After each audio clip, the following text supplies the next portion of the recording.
రాజులు మొదటి గ్రంథము 19వ అధ్యాయము. ఏలియా చేసినదంతయును అతడు ఖడ్గము చేత ప్రవక్తలనందరినీ చంపించిన సంగతియును అహాబు యెజెబెలునకు తెలియజెప్పగా, యెజెబెలు ఒక దూత చేత ఏలియాకు ఈ వర్తమానము పంపించెను. రేపు ఈ వేళకు నేను నీ ప్రాణమును వారిలో ఒకని ప్రాణం వలె చేయని ఎడల దేవుడు నాకు గొప్ప అపాయము కలుగజేయునుగాక. కాబట్టి అతడు ఈ సమాచారము తెలుసుకొని లేచి తన ప్రాణము కాపాడుకొనుటకై పోయి యూదా సంబంధమైన బెయేర్షెబాకు చేరి అచ్చట ఉండుమని తన దాసులతో చెప్పి, తాను ఒక దిన ప్రయాణము అరణ్యములోనికి పోయి యొక్క బదరీ వృక్షము క్రింద కూర్చుండి మరణాపేక్ష గలవాడై, యెహోవా, నా పితరుల కంటే నేను ఎక్కువ వాడను కాను, ఇంత మట్టుకు చాలును, నా ప్రాణము తీసుకొను అని ప్రార్థన చేశాను. అతడు బదరీ వృక్షము క్రింద పరుండి నిద్రించుచుండగా ఒక దేవదూత వచ్చి అతని ముట్టి, నీవు లేచి భోజనము చేయమని చెప్పాను. అతడు చూచినంతలో అతని తల దగ్గర నిప్పుల మీద కాల్చబడిన అప్పమును నీళ్ల బుడ్డియు కనబడాను. గనుక అతడు భోజనము చేసి తిరిగి పరుండాను.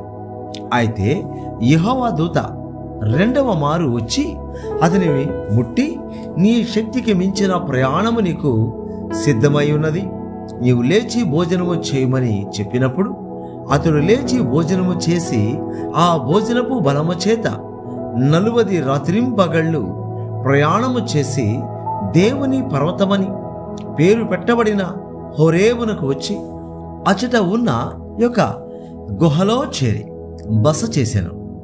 యెహోవా వాక్కు అతనికి ప్రత్యక్షమై, ఏలియా, ఇచ్చట నీవేమి చేయుచున్నావని అతని నడుగగా, అతడు, ఇశ్రాయేలు వారు నీ నిబంధనను త్రోసివేసి నీ బలిపీఠములను పడగొట్టి నీ ప్రవక్తలను ఖడ్గము చేత హతము చేసిరి. సైన్యములకు అధిపతియు దేవుడు నగు యెహోవా కొరకు మహారోషము గల వాడనై నేను ఒకడును మాత్రమే మిగిలి ఉండగా వారు నా ప్రాణమును కూడా తీసివేయుటకై చూచుచున్నారని మనవి చేశాను. అందుకైన నీవు పోయి పర్వతం మీద యెహోవా సముఖమందు నిలిచి ఉండుమని సెలవిచ్చాను. అంతటా యెహోవా ఆ వైపున సంచరింపగా బలమైన పెనుగాలి లేచెను. యెహోవా భయమునకు పర్వతములు బద్దలాయను, శిలలు చిన్నాభిన్నములాయను. గాని యెహోవా ఆ గాలి దెబ్బయందు ప్రత్యక్షము కాలేదు. గాలి పోయిన తర్వాత భూకంపము కలిగెను, గాని ఆ భూకంపనందు యెహోవా ప్రత్యక్షము కాలేదు. ఆ భూకంపమైన తర్వాత మెరుపు పుట్టెను, గాని ఆ మెరుపునందు యెహోవా ప్రత్యక్షము కాలేదు. మెరుపు ఆరిపోగా మిక్కిలి నిమ్మడముగా మాటలాడు ఒక స్వరము వినబడెను. ఏలియా దాన్ని విని తన దుప్పటితో ముఖము కప్పుకొని బయలుదేరి గుహ వాకిట నిలిచెను. అంతలో ఏలియా, ఇచ్చట నీవేమి చేయుచున్నావని ఒకడు పలికిన మాట అతనికి వినబడెను. అందుకతడు, ఇశ్రాయేలు వారు నీ నిబంధనను త్రోసివేసి నీ బలిపీఠములను పడగొట్టి నీ ప్రవక్తలను ఖడ్గము చేత హతము చేసిరి. సైన్యములకు అధిపతియు దేవుడునగు యెహోవా కొరకు మహారోషము గలవాడనై నేను ఒకడును మాత్రమే మిగిలి ఉండగా వారు నా ప్రాణము తీసివేయుటకై చూచుచున్నారని చెప్పాను. అప్పుడు యెహోవా అతనికి సెలవిచ్చినదేమనగా, నీవు మరలి అరణ్య మార్గమున దమస్కునకు పోయి దానిలో ప్రవేశించి సిరియా దేశం మీద హజాయేలునకు పట్టాభిషేకము చేయము. ఇశ్రాయేలు వారి మీద నింషీ కుమారుడైన యెహూకు పట్టాభిషేకము చేయము. నీకు మారుగా ప్రవక్త అయి ఉండుటకు ఆబేల్మే హోలావాడైన షాపాతు కుమారుడైన ఎలీషాకు అభిషేకము చేయము. హజాయేలు యొక్క ఖడ్గమును తప్పించుకుని వారిని యెహూ హతము చేయను. యెహూ యొక్క ఖడ్గమును తప్పించుకుని వారిని ఎలీషా హతము చేయను. అయినను ఇశ్రాయేలు వారిలో బయలునకు మోకాళ్ళునకయు నోటితో వాని ముద్దు పెట్టుకొనకయు నుండు 7,000 మంది నాకు ఇంకను మిగిలియుందురు. ఏలియా అచ్చటి నుండి పోయిన తర్వాత అతనికి షాపాతు కుమారుడైన ఎలీషా కనబడెను. అతడు తన ముందరనున్న 12 అరకల ఎడ్ల చేత దున్నించుచు 12వ అరక తాను తోలుచుండెను. ఏలియా అతని చేరబోయి తన దుప్పటి అతని మీద వేయగా అతడు ఎడ్లను విడిచి ఏలియా వెంట పరుగెత్తి, నేను పోయి నా తల్లిదండ్రులను ముద్దు పెట్టుకొని తిరిగి వచ్చి నిన్ను వెంబడించదనని చెప్పి అతనిని సెలవడుగగా, అతడు పోయి రమ్ము, నా వలన నీకు నిర్బంధము లేదని చెప్పాను. అందుకు అతడు అతనిని విడిచి వెళ్ళి కాడి ఎడ్లను తీసి వధించి వాటి మాంసమును గొర్తి నొగల చేత వంట చేసి జనులకు వడ్డించెను. వారు భోజనము చేసిన తరువాత అతడు లేచి ఏలియా వెంబడి వెళ్ళి అతడికి ఉపచారము చేయుచుండెను. రాజులు మొదటి గ్రంథము 20వ అధ్యాయము. తన యొద్ద గుర్రములను రథములను సమకూర్చుకొనిన 32 రాజులుండగా సిరియా రాజైన బెన్హదదు తన సైన్యమంతటిని సమకూర్చుకొని బయలుదేరి షోమ్రోనుకు ముట్టడి వేసి దాని మీద యుద్ధము చేసెను. అతడు పట్టణమందున ఇశ్రాయేలు రాజైన అహాబునద్దకు దూతలను పంపి, నీ వెండియు నీ బంగారమును నావే, నీ భార్యలలోను నీ పిల్లలలోను సౌందర్యము గలవారు నావారని బెన్హదదు సెలవిచ్చుచున్నాడని వారి చేత వర్తమానము తెలియజేశారు. అందుకు ఇశ్రాయేలు రాజు, నా ఏలినవాడవైన రాజా, నీవిచ్చిన సెలవు ప్రకారము నేనును నాకు కలిగిన సమస్తమును నీ వశమున నున్నామని ప్రత్యుత్తరమిచ్చి వారిని పంపగా, ఆ దూతలు పోయి ఆ మాట తెలియజేసి తిరిగి వచ్చి బెన్హదదు ఇట్లు సెలవిచ్చుచున్నాడని తెలియజెప్పిరి. నీవు నీ వెండిని నీ బంగారమును నీ భార్యలను నీ పిల్లలను నాకు అప్పగింపవలెనని నేను నీ యొద్దకు నా సేవకులను పంపి ఉన్నాను. రేపు ఈ వేళకు వారు నీ ఇంటిని నీ సేవకుల ఇండ్లను పరిశోధించుదురు. అప్పుడు నీ కంటికి ఏది ఇంపుగా నుండునో దానిని వారు చేతపట్టుకొని తీసుకొని పోవుదురు. కాగా ఇశ్రాయేలు రాజు దేశపు పెద్దలనందరినీ పిలువ నంపించి, బెన్హదదు నీ భార్యలను పిల్లలను వెండి బంగారములను పట్టుకొందునని వర్తమానం పంపగా నేను ఇయ్యనని చెప్పలేదు. ఆ మనుష్యుడు చేయగోరుచున్న మోసం ఎట్టిదో అది మీరు తెలుసుకున్నాడు. నేను నీవతని మాట వినవద్దు, దానికి ఒప్పుకొనవద్దు అని ఆ పెద్దలను జనులందరూ అతనితో చెప్పిరి. గనుక అతడు, మీరు రాజైన నా ఏలిన వారితో తెలియజెప్పవలసినదేమనగా, నీవు మొదట నీ సేవకుడనైనా నాకు ఇచ్చి పంపిన ఆజ్ఞను నేను తప్పక అనుసరించను గాని నీవిప్పుడు సెలవిచ్చిన దానిని నేను చేయలేనని బెన్హదదు దూతలతో చెప్పుడనేను. ఆ దూతలు పోయి బెన్హదదు నొద్దకు వచ్చి ఆ ప్రత్యుత్తరము తెలియజేయగా, బెన్హదదు మరలా అతని యొద్దకు దూతలను పంపి, నాతో కూడా వచ్చిన వారందరూ పిడికెడు ఎత్తుకొని పోవుటకు షోమ్రోన్ యొక్క ధూళి చాలిన ఎడల దేవతలు నాకు గొప్ప అపాయము కలుగజేయుదురుగాక అని వర్తమానము చేశారు. అందుకు ఇశ్రాయేలు రాజు తన ఆయుధమును నడుమున బిగించుకొనువాడు దాన్ని విప్పి తీసివేసిన వాని వలె అతిశయపడకూడదని చెప్పుడనేను. బెన్హదదును ఆ రాజులను గుడారముల యందు విందు జరిగించుకొనుచుండగా ఈ ప్రత్యుత్తరము వారికి వచ్చెను గనుక అతడు తన సేవకులను పిలిపించి యుద్ధమునకు సిద్ధపడుడని ఆజ్ఞాపించెను. వారు సన్నద్ధులై పట్టణము ఎదుట నిలువగా ప్రవక్తైన ఒకడు ఇశ్రాయేలు రాజైన అహాబునద్దకు వచ్చి అతనితో ఇట్లా, నేను యెహోవా సెలవిచ్చినదేమనగా, ఈ గొప్ప దండంతయు నీవు చూచితివే, నేను యెహోవానని నీవు గ్రహించినట్లు నేడు దానిని నీ చేతికి అప్పగించెదను. ఇది ఎవరి చేత జరుగునని అహాబు అడుగగా, అతడు రాజ్యాధిపతులలో ఉన్న యవనుల చేత జరుగునని యెహోవా సెలవిచ్చుచున్నాడని చెప్పాను. యుద్ధమును ఎవరు ఆరంభము చేయవలెనని రాజు అడుగగా అతడు నీవే అని ప్రత్యుత్తరం ఇచ్చారు. వెంటనే అతడు రాజ్యాధిపతులలో ఉన్న వారి లెక్క చూడగా వారు 232 తర్వాత జనులను అనగా ఇశ్రాయేలు వారినందరినీ లెక్కింపగా వారు 7,000 మంది అయిరి. మధ్యాహ్నమందు వీరు బయలుదేరగా బెన్హదదును అతనికి సహకారులైన ఆ 32 రాజులను గుడారములలో త్రాగి మత్తులై ఉండేది. రాజ్యాధిపతులలోనున్న ఆ యవనులు ముందుగా బయలుదేరినప్పుడు సంగతి తెలుసుకొనుటకై బెన్హదదు కొందరిని పంపెను.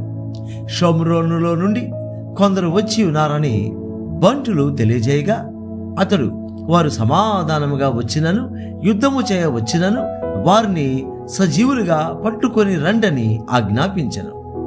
రాజ్యాధిపతులలోనున్న ఆ యవనులను వారితో కూడానున్న దండువారును పట్టణములో నుండి బయలుదేరి ప్రతివాడు తను ఎదిరించిన వారిని చెప్పగా సిరియనులు పారిపోయారు.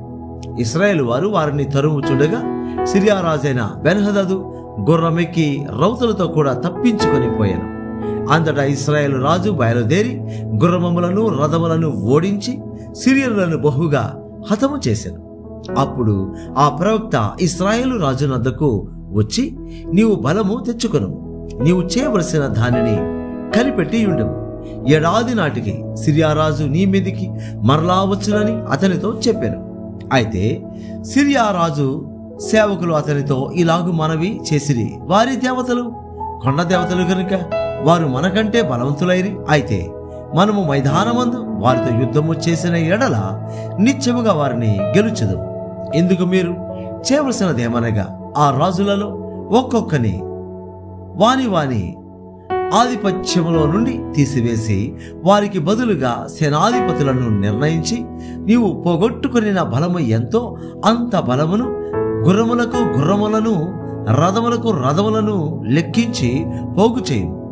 అప్పుడు మనము మైదానమునందు వారితో యుద్ధము చేసిన ఎడల అవశ్యముగా మనము వారిని గెలుచుదామని మనవి చేయగా అతడు వారు చెప్పిన మాట విని ఆ ప్రకారము చేశాను.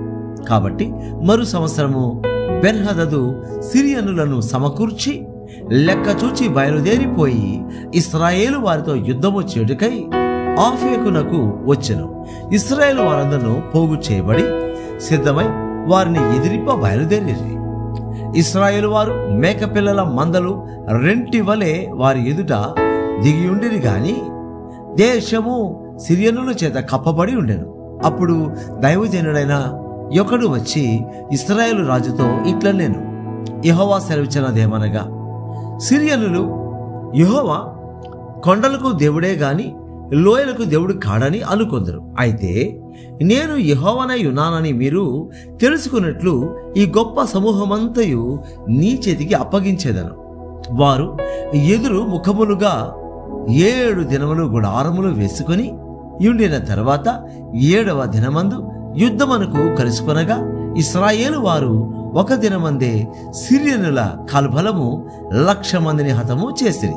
తక్కిన వారు ఆఫెకు పట్టణములోనికి పారిపోగా అచ్చటనున్న యొక్క ప్రకారము శేషించిన వారిలో 27,000 మంది మీద పడెను.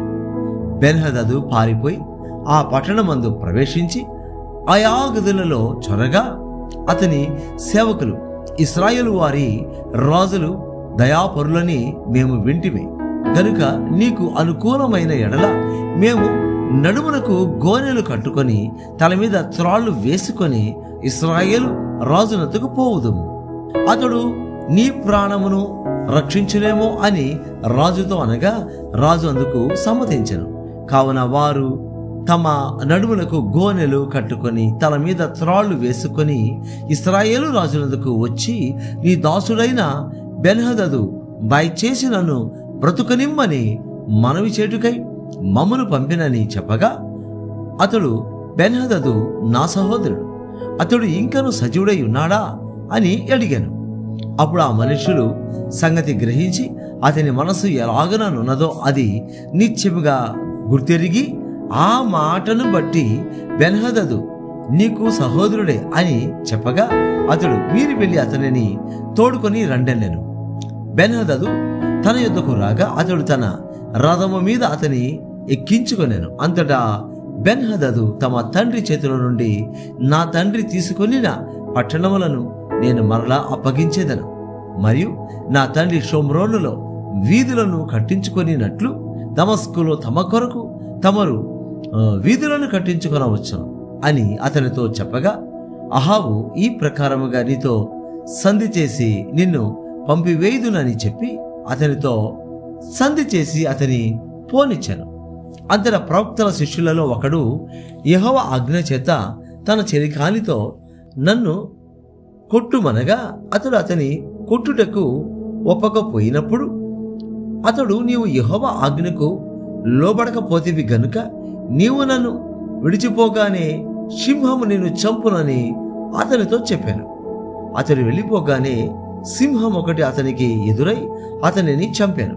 తరువాత మరి ఒకడు అతనికి కనబడినప్పుడు అతడు నన్ను కొట్టుమనగా అతడు అతని కొట్టి గాయపరిచాను. అప్పుడు ఆ ప్రవక్త పోయి కండ్ల మీద పాగా కట్టుకొని మారు వేషము వేసుకొని మార్గమందు రాజు యొక్క రాకకై కనిపెట్టుకొని ఉండి రాజు వచ్చును చూచి బిగ్గరగా రాజుతో ఇలాగు మనవి చేసుకొనెను, నీ దాసుడునైనా నేను యుద్ధములోనికి పోయి ఉండగా ఇదిగో ఒకడు ఇటు తిరిగి ఒక మనుష్యుని నా యుద్ధకు తోడుకొని వచ్చి, ఈ మనుషుని కనిపెట్టుము, ఏ విధముగానైనను వాడు తప్పించుకొని పోయిన ఎడల వాని ప్రాణమునకు మారుగా నీ ప్రాణము పోవును, లేదా నీవు 2 మణుగుల వెండిని ఇయ్యవలెనెను. అయితే నీ దాసుడునైన నేను పని మీద అక్కడక్కడ తిరుగుచుండగా వాడు కనబడకపోయాను. అప్పుడు ఇశ్రాయేలు రాజు, నీకు నీవే తీర్పు తీర్చుకొంటివి గనుక నీవు చెప్పినట్టుగానే నీకు జరుగును అని అతనికి సెలవేయగా అతడు త్వరపడి తన కండ్ల మీది పాగా తీసివేయగా చూచి అతడు ప్రవక్తలలో ఒకడని రాజు పోల్చెను. అప్పుడు అతడు, యెహోవా సెలవిచ్చినదేమనగా, నేను శపించిన మనుష్యుని నీవు నీ చేతిలో నుండి తప్పించుకొని పోనిచ్చితివి గనుక వాని ప్రాణమునకు మారుగా నీ ప్రాణమును, వాని జనులకు మారుగా నీ జనులను అప్పగింపబడుదురని రాజుతో అనగా, ఇశ్రాయేలు రాజు మూతి ముడుచుకొనిన వాడై కోపముతో షోమ్రోనులోని తన నగరులకు వచ్చెను.